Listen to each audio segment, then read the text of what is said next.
สิ่งที่เราคิดว่าดีมาโดยตลอดแต่พอเรา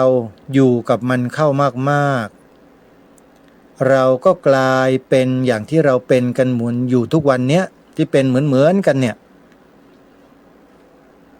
เป็นอะไรอย่างไรนั้นเชื่อว่าทุกท่านก็คงจะทราบเพราะว่ามันเป็นชีวิตของแต่ละท่านเองที่ประสบและพบเจอกันผู้ดำเนินรายการก็ประสบปัญหาชีวิตโยมเป็นพระไม่ใช่ว่าไม่มีนะมีแต่มันเบาบางกว่าโยมเยอะพระนั้นมีแค่เรื่องเล็กๆน้อยๆจุ๋มจิ๋มจุ๋มจิ๋มไม่ได้เขาเรียกว่าไม่ระแคะระคายท่านหรอกแต่ญาติโยมนะสิหนักกว่าพระหลายเท่า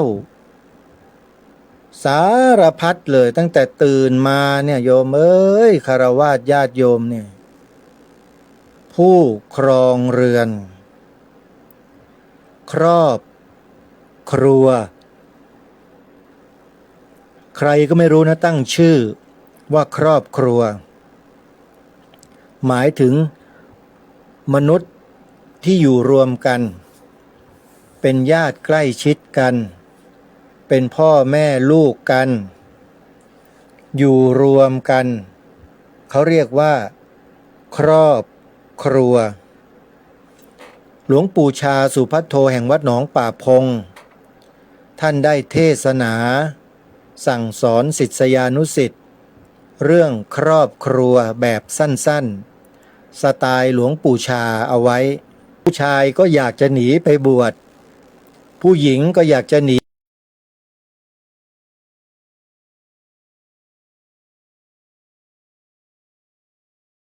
ไปเป็นชีโยมเอ้ยท่านพูดอะไรนี่ตรงหมดเลยหลวงปู่ชาเนี่ย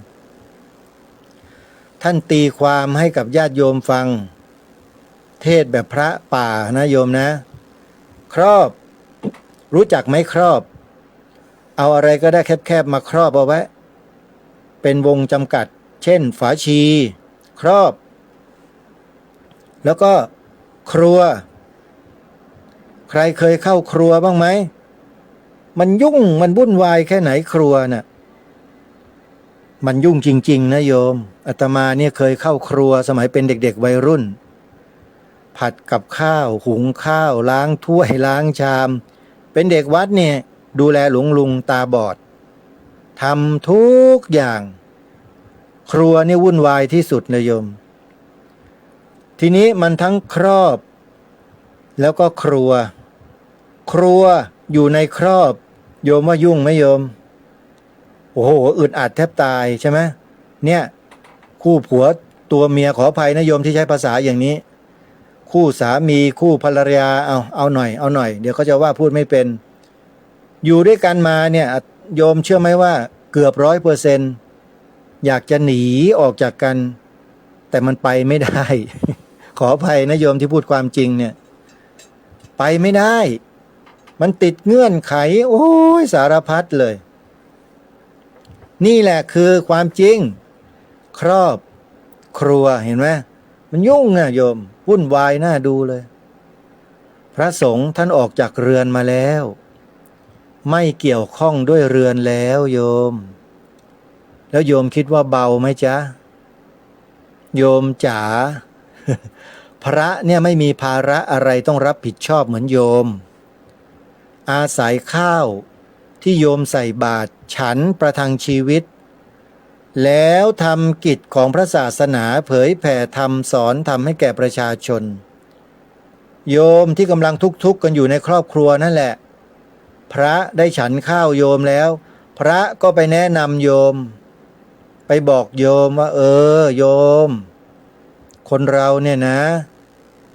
ถ้าหากไม่มีบุญต่อกันเนี่ยก็ไม่ได้มาเจอกันหรอก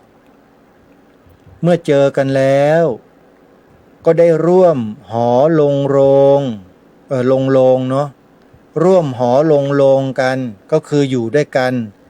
จนเฒ่าชแรแก่ชราถือไม้เท้ายอดทองตะบองยอดเพชรกันนะโยมนะอะไรนิดอะไรหน่อย ก็ให้อภัยกันอย่าถือโทษโกรธกัน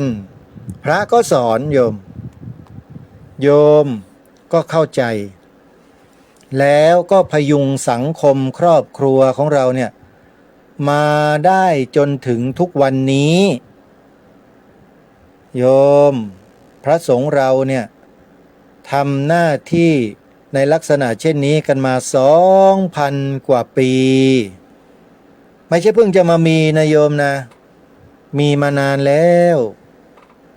แล้วก็พร้อมเสมอที่จะให้ความเข้าใจคลายความทุกข์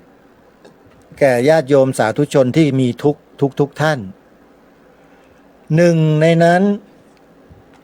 ที่จะสามารถคลายความทุกข์ของบรรดาญาติโยมได้โดยสะดวกอยู่กับบ้านก็คลายได้ก็คือการฟังธรรมะฟังสถานีวิทยุพระพุทธศาสนาแห่งชาติคลื่นต่างๆที่มีอยู่ในภูมิภาคของประเทศไทยทั่วไปโยมอยู่ภาคไหนอยู่จังหวัดไหนฟังวิทยุของจังหวัดนั้นๆโยมถ้าไม่มีเครื่องรับส่งวิทยุโยมก็ดาวน์โหลดแอปพลิเคชันไว้ในโทรศัพท์มือถือเลย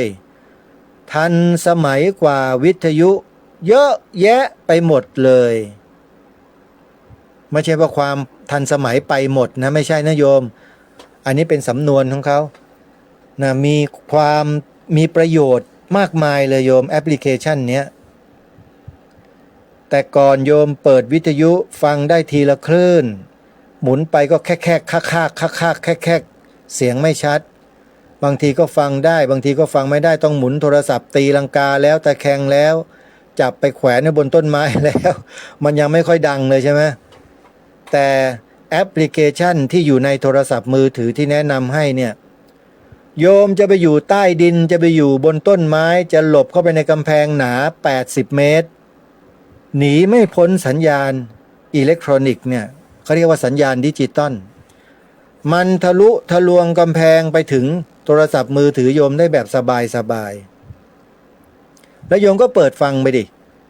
สมมติว่าเป็นแฟนคลับของวัดป่าจริยธรรมนี่สิ้นเดือนผ่านมาแล้วนะใครที่ยังไม่ได้โอนตังค์ให้วัดป่าจริยธรรมเนี่ยโอนนะโยมรับปากวัดป่าไว้แล้วว่าจะช่วยกันสนับสนุนสถานีวิทยุวัดป่าจริยธรรมนะอย่าทำลืมชนะโยมนะบาปนะอาตมาก็ไม่ลืมหรอกเนี่ยค้างไว้อยู่500ยังไม่ได้โอนเลยนะพูดแล้วก็พูดสักแวะมาสักนิดหนึ่งโยมเตือนโยมเตือนหน่อยเพราะว่าสถานีวิทยุวัดป่าจริยธรรมเนี่ยให้ประโยชน์จากพวกเราเยอะมากจริงๆไม่แพ้กับครูบาอาจารย์สถานีอื่นก็แล้วกันครูบาอาจารย์สถานีอื่นๆก็ดีทั้งนั้นเลยโยมดีทุกสถานีเลยแต่วัดป่าจริยธรรมเนี่ยน่าฉงฉานนะโยมเจ้าอาวาสพระครูสมุนิรุตหรือพระครูจริยสารธรรมนิรุตนิติสาโรเนี่ยรีบหนีพวกเราไปทำไมก็ไม่รู้ฮะท่านนิรุตจะรีบไปทำไมผมถามหน่อยดิทิ้งกันไปได้ยังไงญาติโยมเนี่ยเขาร้องห่มร้องไห้เสียอกเสียใจแค่ไหนนะท่านไม่รู้ไงนะรีบไปทำไมพระครูดมหรือใครต่อใครเตือนท่านแล้วบอกอย่าไปนั่งนะรถตู้ข้างหน้าน่ะท่านก็ไม่เชื่อนั้นไปนั่งได้หลวงปู่แอลก็ต้องพาท่านกลับมาวัดวันนั้นน่ะพออาตมาโพสต์ลงใน Facebook โดนด่าเละเลยเขาหาว่าอาตมาเนี่ยไม่ได้เรื่องเป็นคนที่ควรจะอยู่ห่างๆไกลๆอย่าไปอยู่ใกล้นะอาตมาเนี่ยพอพูดเรื่องของหลวงปู่แอลเล่าเห็นท่านบอกว่าสัมผัสวิญญาณของท่านพระครูจริยสารธรรมได้ตรงที่เกิดเหตุนั่นแหละพระครูแกขับรถมาแล้วก็พูดคุยกันมาตลอดทางเลยนะคุยกันด้วยอะไรก็โยมไปถามหลวงปู่แอลเหอะท่านเล่าให้ฟังอาตมาก็มาเล่าต่อไม่ใช่อาตมาเห็นด้วยตัวเองหรอกแต่อาตมาเชื่อเรื่องพวกนี้อยู่เนี่ยมานานแล้วเชื่อมานานแล้วโยมอาตมาเนี่ยประสบด้วยตัวเองเลยวิญญาณเนี่ยโดนด้วยตัวเองฮะ ตั้งแต่ก่อนบวชยังไม่ได้บวชพระเลย แค่รับไตรสรณคมกับอุปชฌาย์เป็นเนนเท่านั้นแหละก่อนจะบวชพระนี่ต้องบวชเนนก่อนพอลงจากอาสงฆ์เท่านั้นละโยมโดนบีบขมับแทบตายไม่รู้ใครพอให้หมออาคมในหมู่บ้านเนี่ยซึ่งเป็นผู้เชี่ยวชาญเป็นมือหนึ่งของตำบลหนองแหนอำเภอพนมสารคามฉะเชิงเทรามาตรวจมาดูเข้าเสร็จแล้วไม่พูดพร่ำไม่ทำเพลงฮะตั้งขันน้ำมนต์นำดอกไม้ที่เป็นมงคลใส่ลงไปจุดเทียนแล้วก็ท่องบนพึมพำพึมพำพึมพำพึมพำให้อาตมานี่นั่งยืดขาออกไปข้างหน้าพนมมือไว้ทั้งที่เป็นเนนนั่นแหละแล้วลุงกลับเนี่ยลุงกลับเนี่ยใครอยู่หนองแหนก็จะรู้จักดีนะแกเสียชีวิตไปแล้วมีบุญคุณมากเลยลุงกลับเนี่ยนึกถึงแกอยู่จำหน้าจำตาได้ผมขาวๆลุงกลับร่ายคาถาลงน้ำมนต์เสร็จเป่าพรวดที่ศีรษะอาตมาแต่ว่าที่ปลายเท้าต้องมีอาหารใส่กระทงใบตองไว้ด้วยนะอยู่ที่ปลายเท้าอาตมาเป่า3 ครั้งเท่านั้นโล่งไปหมดเลยนู่นออกไปที่ปลายเท้าไปอยู่ที่กระทงนู่นนะโยมนี่เล่าให้ฟังนะประสบการณ์ตัวเองเลยโดยมันตัวเองเลยเนี่ยก่อนบวชเนี่ยเจอผีตายโหงเล่นงานเกือบเอาชีวิตไม่รอดนะโยมพอดีลุงกลับเนี่ยช่วยเอาไว้เชิญออกไม่ได้ไล่นะใช้น้ำมนต์เป่าบอกไปอยู่ในกระทงนะเดี๋ยวจะพาไปอยู่ในที่ที่ควรอยู่เสร็จแล้วลุงกลับก็บอกให้น้าชายที่เสียชีวิตไปแล้วเนี่ยนะน้าชัยเนี่ยน้องแม่เนี่ยให้เอามือหนึ่งถือกระทงไปถือให้ดีนะมึงอย่าให้หล่นเด็ดขาดกระทงใบนิดเดียวเล็กกว่าฝ่ามือเนี่ยโยมแล้วก็ถือไม้ถือมีดอิโต้หรือมีดอะไรก็ได้คม1 อันถือไปด้วยเสร็จแล้วมึงเดินไปที่ถนนมึงอย่าหันกลับเด็ดขาดถือไปอย่าพูดอย่าบน่นอย่าอะไรทั้งสิ้นถ้ามันรู้สึกอะไรยังไงก็เฉยไว้ไปวางที่ทาง3 แพร่งแล้วมึงก็สับหญ้านะที่ข้างทางเนี่ยมาใส่ในกระทงแล้วมึงก็เดินหันหลังกลับมาแล้วอย่าไปเหลียวมองเด็ดขาดเดินกลับเลยนี่คือประสบการณ์ตรงของอาตมาเรื่องวิญญาณโยมแล้วจะมาให้อาตมาพูดสิ่งที่หลวงปู่แอลได้ไปพบไปเจอมาได้ยังไงพระครูจริยสารธรรมยังยืนอยู่ที่เกิดอุบัติเหตุนั่นน่ะท่านพระครูเมตตาปุญโญภาสพระอธิการไมตรีทิตาปัญโยเจ้าวัดพระทางสายก็พูดตรงกันกับหลวงปู่แอลเลยพูดตรงกันเป๊ะเหมือนกันเลยไม่ได้ติวกันมาด้วยนะแต่อาตมาเป็นผู้ที่นำมาบอกเล่าต่อโดนด่าโยมคิดดูดิเอาละไม่เป็นไรโยมอาตมาก็นิ่งอาตมาก็ไม่รับแล้วกันไม่เคยรับคำด่าใครด่าอาตมาก็ไม่รับอ่ะเหมือนกับคนยื่นของให้อะโยมถ้าเราไม่รับของนั้นจะกลับกลายเป็นของใครละโยมนะเป็นเจ้าของเดิมใช่ไหมล่ะนั่นแหละรับกันไปเต็มใครไม่รู้อาตมานี่ไม่รู้จริงๆมีคนเขาบอกว่ามีคนเขาว่าพระอาจารย์นะเขาพูดลักษณะอย่างนี้นะอาตมาก็ฟังแล้วก็ยิ้มอ๋อเหรอไม่เป็นไรเขาไม่รู้ถ้าเขารู้นะเขาไม่มาพูดหรอกอันนี้เป็นสิ่งที่เราควรให้อภัยเขาอย่าไปโกรธไปเคืองเขาเลยอาตมาก็ทำงานตามปกติก็ไม่เคยไปติดอกติดใจอะไรสิ่งพวกนี้อาตมาฝึกมาโยมฝึกมาตั้งแต่บวชพรรษาแรกฝึกสติปัฏฐาน4เนี่ยพระใหม่ๆไม่ได้เรียนรู้ปริยัติแม้แต่ตัวเดียวนะเดินก้าวเข้ามาสำนักวิปัสสนากรรมฐานก็ลุยเลยซ้ายย่างหนอขวาย่างหนอยุบหนอพองหนอตลอดพรรษาตลอดทั้งปีทำไม่หยุดนะฮะครูบาอาจารย์ท่านสอนบอกว่าอย่าหยุดทำนะท่านสติกำหนดรู้ดูอาการที่มันชัดเจนแล้วใช้สติกำหนดดูรู้อาการนั้นไปจนกว่ามันจะหายแล้วก็ดูสิ่งที่มันชัดใหม่มาอีกก็ดูมันไปอย่างนี้แหละ บวชมาพรรษาหนึ่งพรรษาสองก็ทำอยู่อย่างเงี้ยเกือบ2 ปีโยมเรียนพระปริยัติธรรมไปด้วยปฏิบัติวิปัสสนากรรมฐานไปด้วยแต่วันนี้โดนด่าโยมพอพูดเรื่องวิญญาณของท่านพระครูจริยสารธรรมโยมลองคิดดูนะอาตมาเนี่ยไม่ได้มีความรู้อะไรหรอกจบแค่ประถม6แล้วไปเรียนม.1แล้วก็กระโดดหนีเรียนไม่เรียนต่ออาตมาก็เล่าให้ญาติโยมฟังไปแล้วเพราะในใจมันคิดว่ามันถามตัวเองว่ากูมานั่งทำอะไรเนี่ยอยู่ในห้องเรียนเนี่ยเพื่อนๆก็เรียนกันเนี่ยม.1โยมพูดอย่างเงี้ยถามตัวเองอยู่หลายวันพอวันสุดท้ายนี่ไม่ไปโรงเรียนอีกเลยตลอดชีวิตจนกระทั่งอุปสมบทก็ได้มาศึกษาเรียนรู้รูปนามขันธ์ห้าตามที่ครูบาอาจารย์ท่านสอนท่านบอกท่านแนะแล้วทำให้เรานั้นได้เข้าใจหลักธรรมคำสอนของพระสัมมาสัมพุทธเจ้ายิ่งขึ้นศึกษาครอบคลุมหมดไม่มีการยกเว้นไม่ใช่ศึกษาแต่ตัวอักษรโยมแต่เจาะลึกลงไปถึงประสบการณ์ตรงจากตัวเองและบุคคลอื่นและบุคคลหลายๆประเภท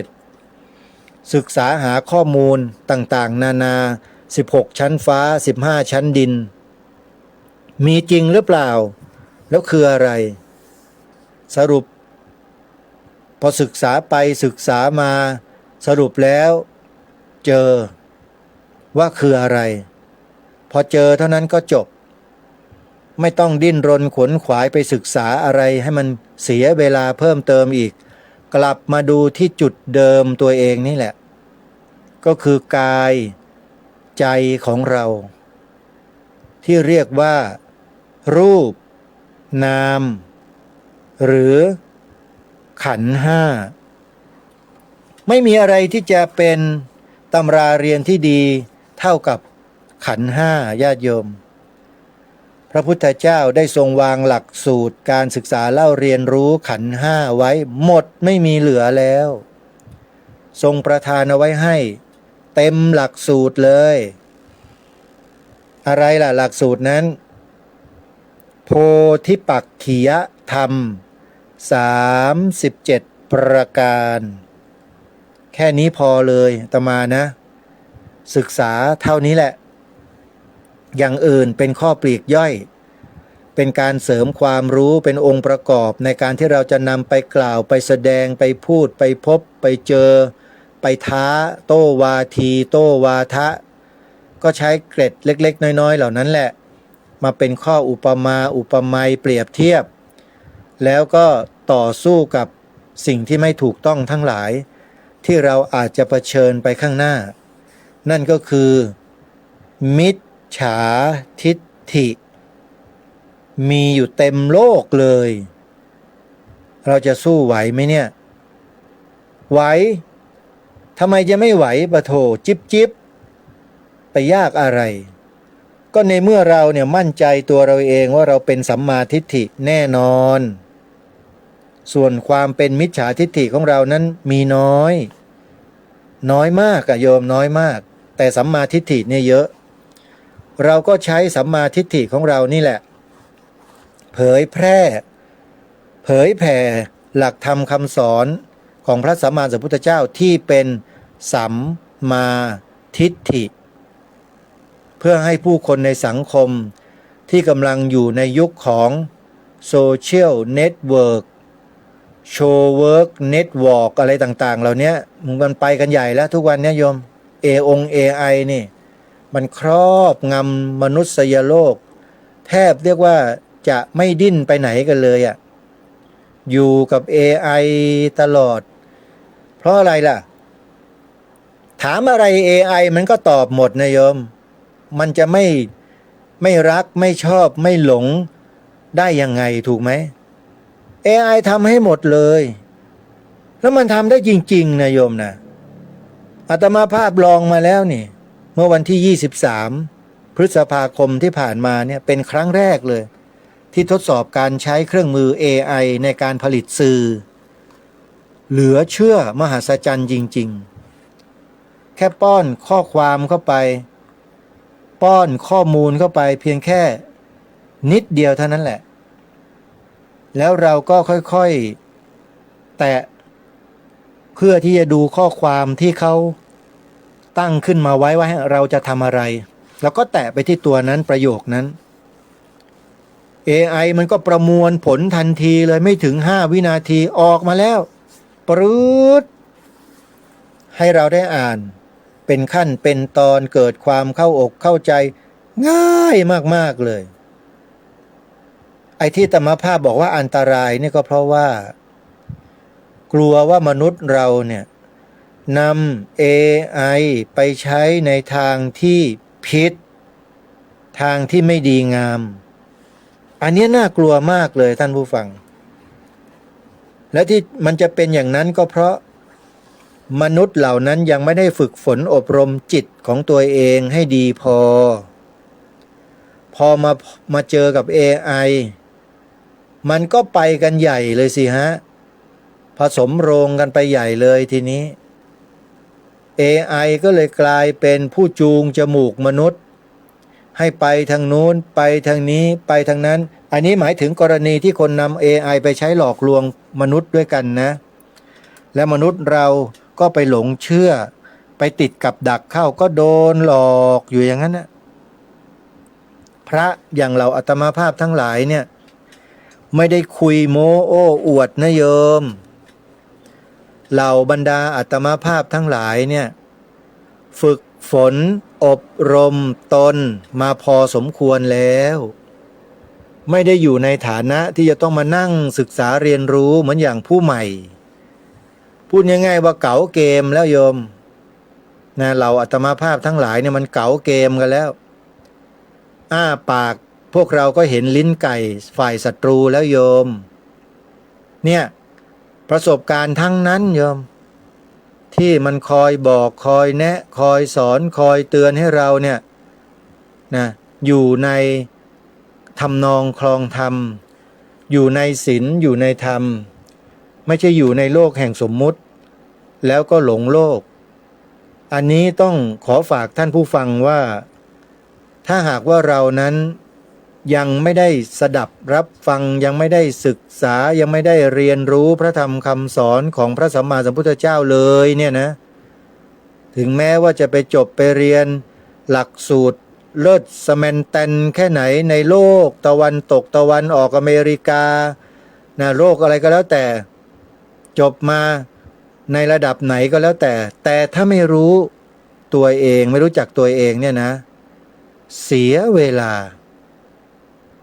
เพราะมนุษย์เรานั้นเกิดมาด้วยอำนาจของความโลภบ้างโกรธบ้างหลงบ้างที่พระสัมมาสัมพุทธเจ้าได้ทรงบัญญัติไว้ว่าติเหตุโยมนะเกิดด้วยติเหตุคนที่เกิดด้วยติเหตุเนี่ยก็หมายถึงเหตุที่ดีคืออะไรเหตุที่เป็นกุศลเหตุที่เป็นบุญนะไม่เป็นบาปเพราะฉะนั้นเมื่อคนเราเกิดมาด้วยเหตุแห่งบุญแห่งกุศลแล้ว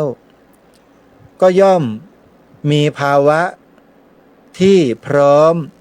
จะรับสิ่งที่เป็นบุญเป็นกุศลต่อยอดในชาตินี้ได้พระพุทธเจ้าจึงถือว่าบุคคลพวกนี้เป็นประเภทบัวประเภทที่3โยมเนยะสระเอนอหนูยอยักษ์ภาษาสำนวนบาลีเขาไม่ได้อ่านว่าเนยนะโยมนั่นมันภาษาไทยนะโยมนะถ้าเป็นภาษาบาลีต้องออกเสียงสระเอจ้ะแล้วมียอยักษ์สะกดฝึกออกให้มันถูกด้วยนะโยมอาหุเนโยไม่ใช่เนยโยนะโยมไม่ใช่เนยนะจ๊ะเนโยมียอยักษ์สะกดด้วย มันจะออกเสียงยากนิดหนึ่งเพราะเราไม่คุ้นเคยอาหุเนโยปาหุเนโยทักขิเนโยอัญชลีกรณีโยอนุตตรังปุญญเขตตังโลกัสสาติเวลาสวดมนต์ไหว้พระออกเสียงให้ถูกจึงจะขลังจึงจะศักดิ์สิทธิ์นะโยมนะเพราะฉะนั้นที่กล่าวมาทั้งหมดเนี่ยก็เพียงมุ่งหวังให้พวกเรานั้นได้สดับรับฟังพระธรรมคำสอนของพระสัมมาสัมพุทธเจ้าโดยมีครูบาอาจารย์ผู้เป็นพระสงฆ์เนี่ยคอยอธิบายขยายความให้แก่พวกเราได้ทำความเข้าใจแบบง่ายๆและพวกเราก็หาช่องทางในการศึกษาเรียนรู้ล่ะทีนี้จะไปนั่งเรียนในโรงเรียนปริยัติธรรมเหมือนอย่างพระสงฆ์สามเณรที่ท่านไม่ได้มีภาระอะไรเนี่ยโยมก็ทำได้ยากเพราะฉะนั้นสิ่งที่จะช่วยให้บรรดาญาติโยมสาธุชนเราเข้าถึงหลักธรรมคำสอนของพระสัมมาสัมพุทธเจ้าได้ง่ายยิ่งกว่าในยุคที่ผ่านมาก็คือการดาวน์โหลดแอปพลิเคชันไว้ในโทรศัพท์มือถือเพื่อฟังธรรมะแอปพลิเคชันนั้นชื่ออะไรล่ะชื่อจดไว้นะโยมเตรียมปากกากระดาษไว้แอปพลิเคชันชื่อว่าวิทยุพุทธศาสนาทั่วไทย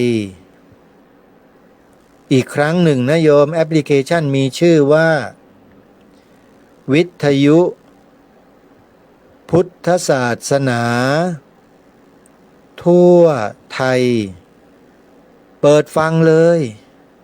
แล้วเราจะทราบเราจะรู้ว่าแท้ที่จริงแล้วไอ้ชีวิตของคนเราที่ยาววาหนาคืบเนี่ยนะมันก็แค่นั้นเองมันไม่ได้มีอะไรที่จะทำให้เราจะต้องทุ่มเทเพื่อจะปกปักรักษาคุ้มครองไอ้ชีวิตก้อนเนื้ออันเนี้ยไปตลอดไม่จำเป็นอยู่ด้วยอารมณ์แห่งกรรมฐานที่เราฝึกฝนกันมาเป็นระยะเวลาที่ยาวนานเพื่อเผาผลาญตัวอกุศลเจตสิกให้มันราบคาบให้มันมอดไหม้ไปในที่สุดและสิ่งเหล่านี้เราทำเองเราย่อมรู้เองท่านผู้ฟัง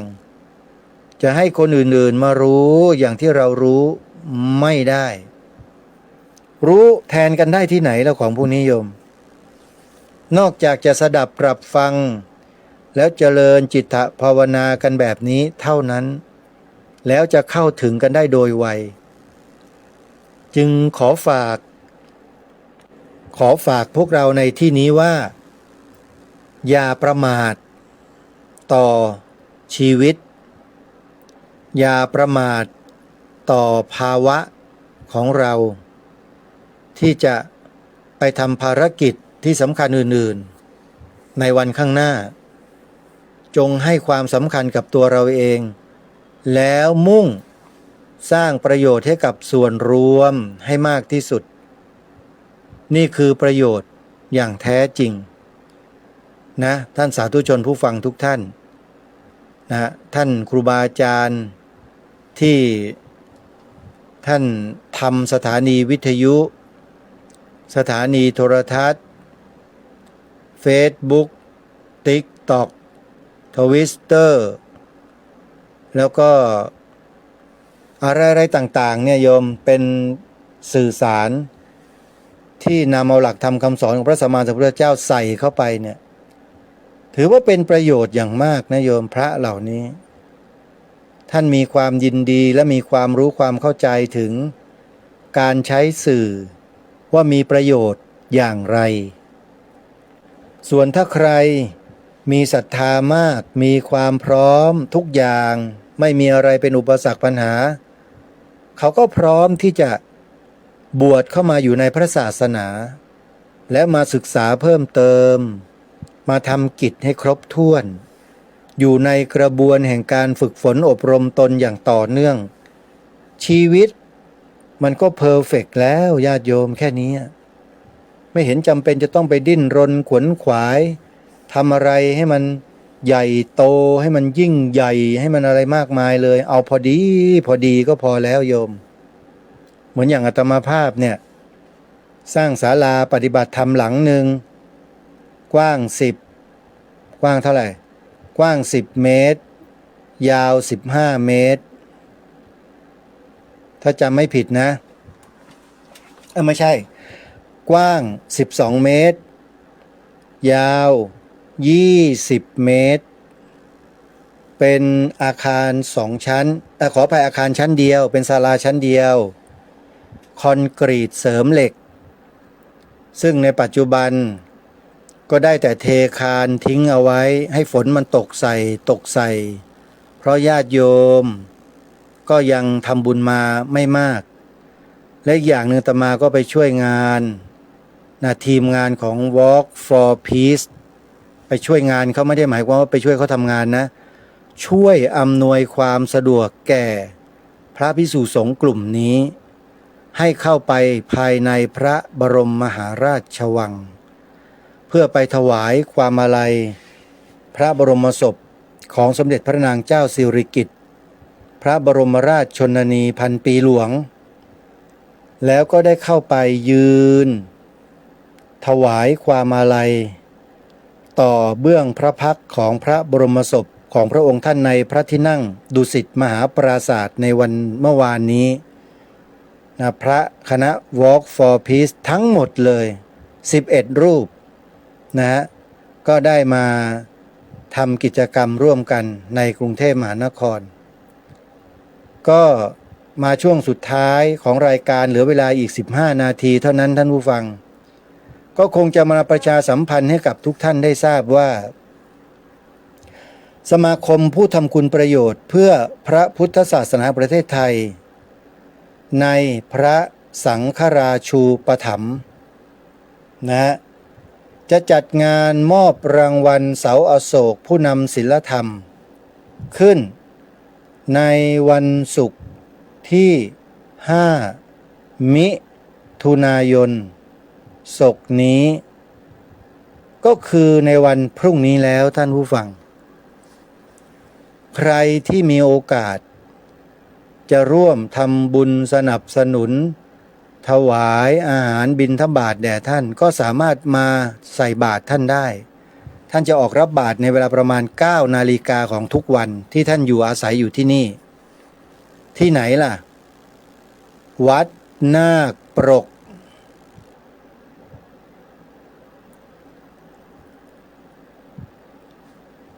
ญาติโยม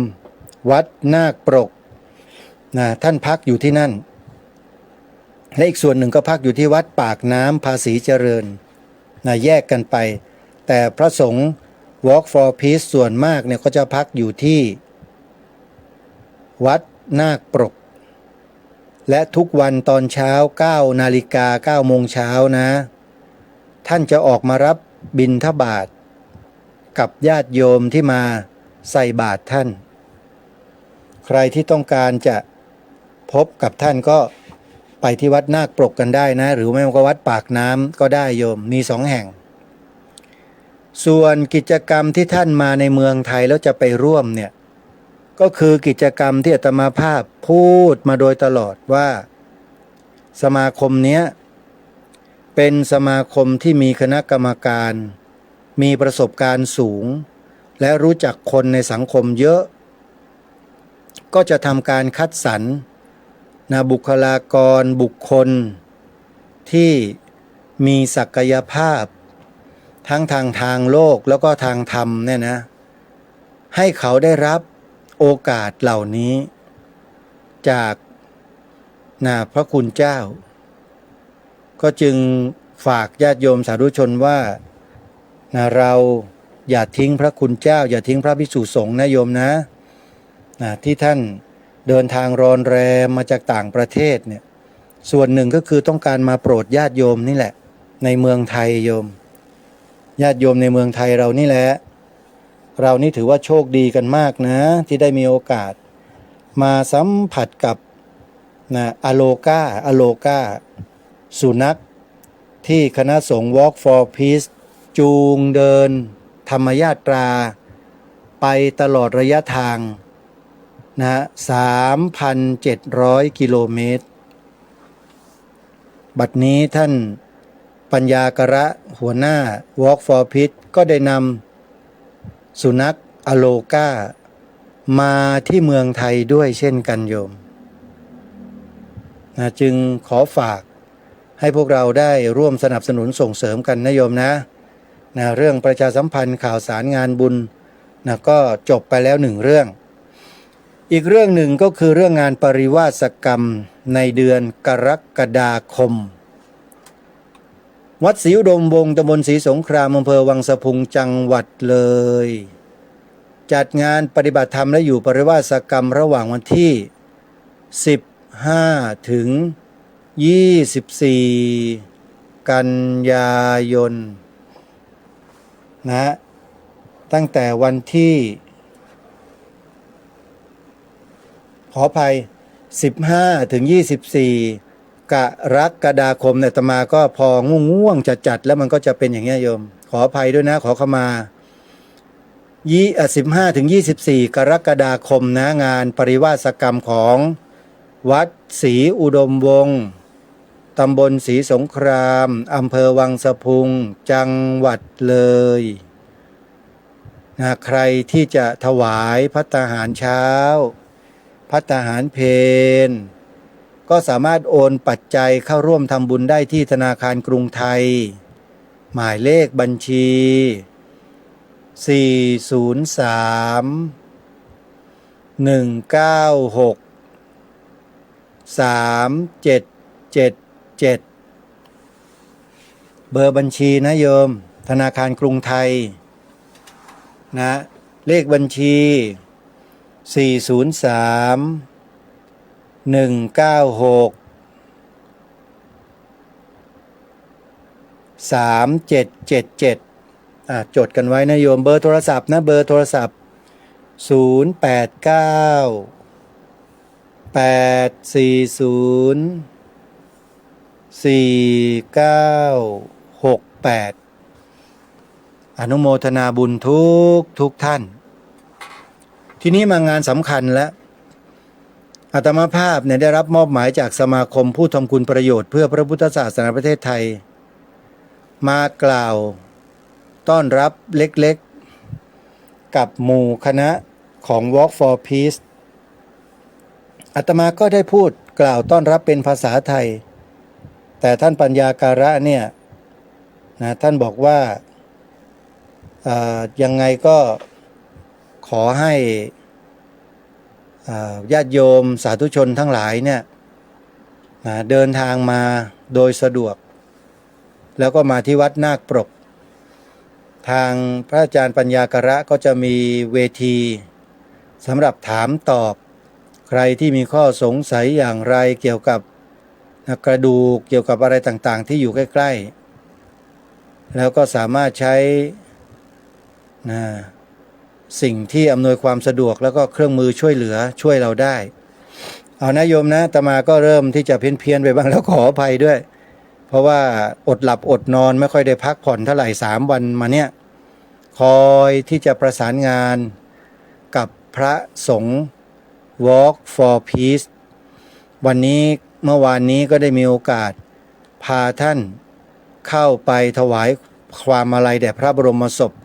ของสมเด็จพระนางเจ้าสิริกิติ์พระบรมราชินีนาถพระบรมราชชนนีพันปีหลวงเพื่อให้เกิดความเลื่อมใสศรัทธาความจงรักภักดี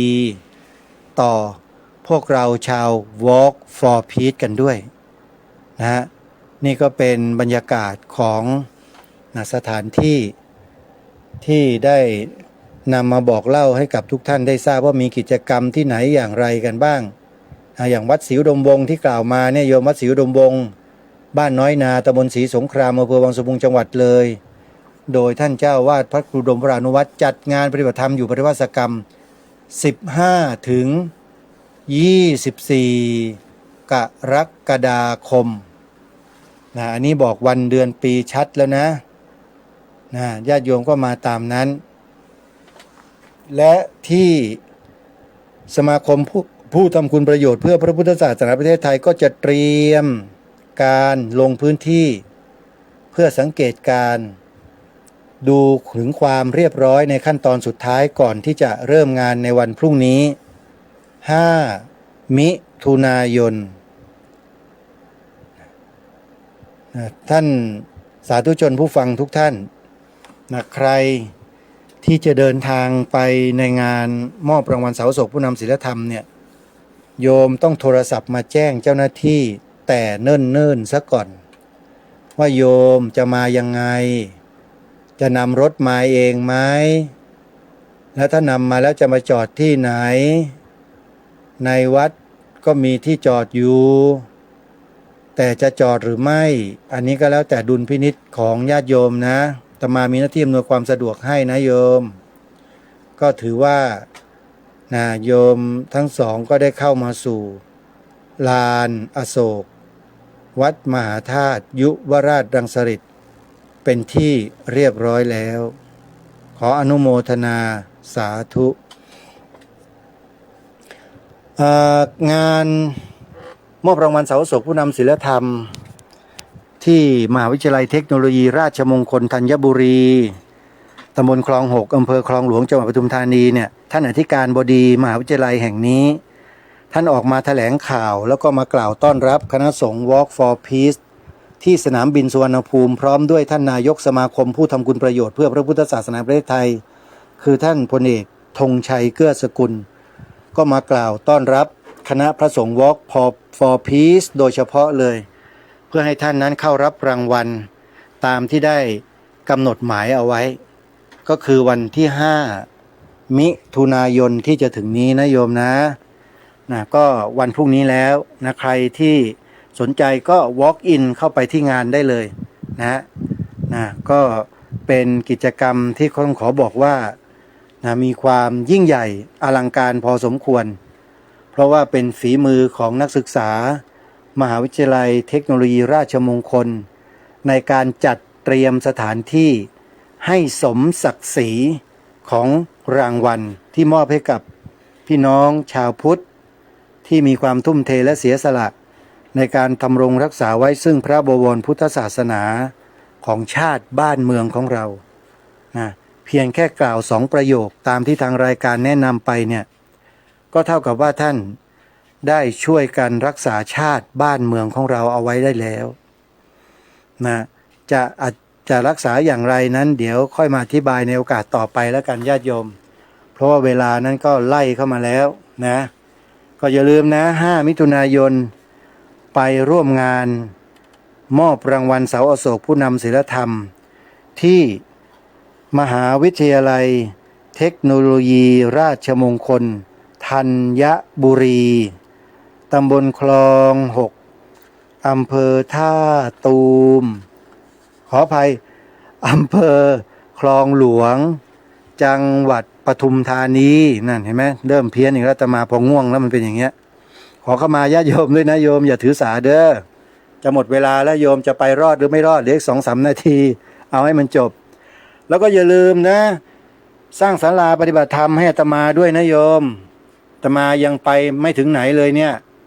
ยังขาดปัจจัยอยู่เป็นจำนวนมากเลยเจ้าภาพเสาศาลาก็ยังได้เพียงแค่ไม่กี่ท่านเสามันมีทั้งหมด14 เสาเราจะนับตั้งแต่รากฐานเลยฐานรากฐานแผ่ข้างล่างนะโยมแล้วก็เทปูนขึ้นมาจนกระทั่งถึงเสาเลย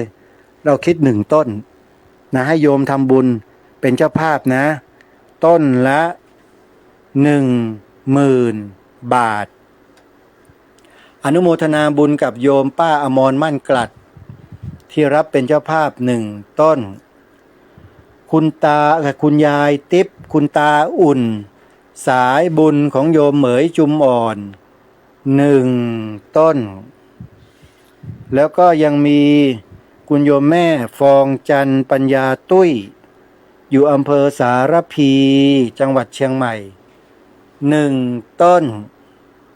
และตอนนี้ ก็ยังมองไม่เห็นต้นแล้วโยมต้นมันหายไปไหนเหลือได้แค่มา3เฉยๆอ้าวโยมใครจะช่วยตั้งเสาให้สวนป่าสามัคคีธรรมสร้างศาลานะก็แจ้งบอกที่อาตมาได้เลยนะหมายเลขโทรศัพท์นั้นเป็นเบอร์พร้อมเพย์ไปในตัวด้วยแต่ถ้าหากจะโอนปัจจัยเข้ามาร่วมบุญตามกำลังนะโยมตามกำลังก็ดีหรือจะเป็นกองทุนก็ดีเนี่ยโอนเข้ามาที่ธนาคารนี้เลยเดี๋ยวจะแจ้งบอกให้ทราบคือธนาคารไทยพาณิชย์หมายเลขบัญชี114-214-9897นะอีกครั้งนะธนาคารไทยพาณิชย์นะธนาคารไทยพาณิชย์เลขบัญชี114-214-9897นะแล้วก็ขอญาติโยมสาธุชนทุกท่านที่ติดตามรับฟังรายการให้มีแต่ความสุขความเจริญกันทุกคนนะโยมนะวันนี้เวลาของรายการนั้นหมดลงแล้วต้องขอสมมุติยุติไว้แต่เพียงเท่านี้พบกับรายการได้ใหม่ในวันต่อไปขอความสุขความสวัสดีในธรรมแห่งองค์สมเด็จพระบรมศาสดาสัมมาสัมพุทธเจ้าจงปรากฏเกิดมีขึ้นในจิตใจของท่านผู้ฟังทุกท่านทุกคนเทินขอเจริญพรที่จบไปแล้วนั้นเป็นรายการคดีโลกคดีธรรมดำเนินรายการโดยพระครูปลัดณรงค์ฤทธิ์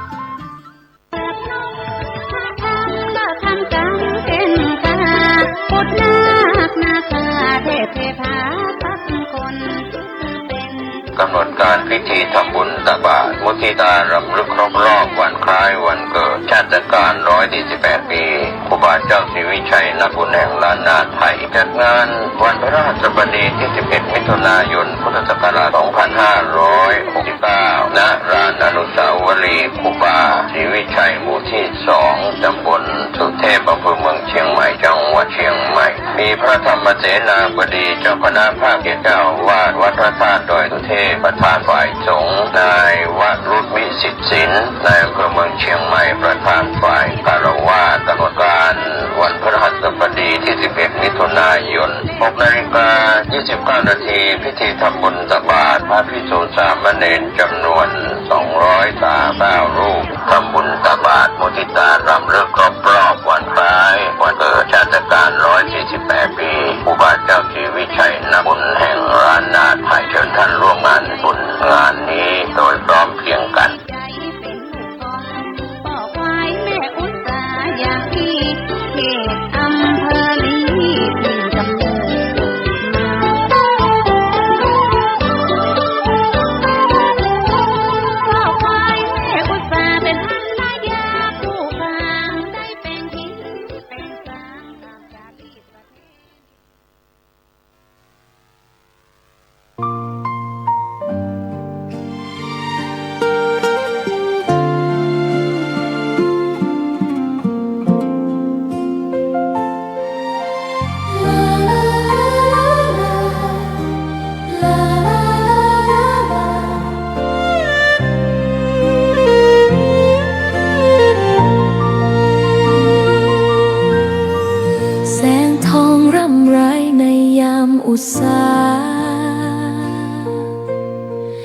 ยังเห็นพระเมตตาอยู่ทุกแห่งหนน้ำพระทัยฉโลมใจคนทั่วพื้นแผ่นดินยังอบอุ่นรอยยิ้มพระพักตร์ยังส่องแสงในดวงใจไทยไม่ลืมเสียงสายลมแผ่วเบา